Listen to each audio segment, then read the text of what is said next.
A eu lieu la conférence annuelle de la transition énergétique sur le thème Vivre sans déchets.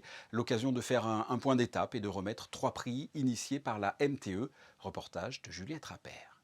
Retransmis sous format 100% digital, cet événement avait pour but de mettre en avant certaines initiatives nationales et internationales de la réduction des déchets. Tout simplement parce que les déchets sont vraiment au cœur de notre transition énergétique. Ils émettent un tiers de nos émissions de CO2.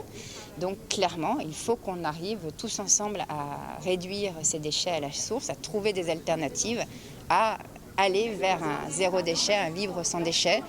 Donc on a pensé que valoriser des initiatives dont on estime en plus qu'elles peuvent être reproductibles, évidemment, ça participe à une dynamique favorable et donc moins émettrice en émissions de gaz à effet de serre.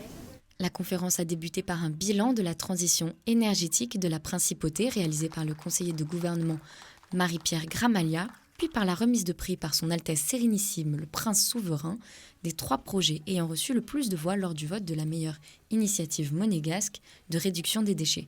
Des initiatives connues, mais aussi parfois originales, comme celle du Salon Odyssée. Ça fait de longues années qu'on s'est engagé sur le chemin de réduire nos déchets et de faire le plus possible pour avoir un engagement écologique fort. On avait 2 usages des cheveux, ceux qui sont courts, c'était la poubelle, ceux qui étaient longs, on en faisait dans des associations qui faisaient des perruques pour les personnes malades.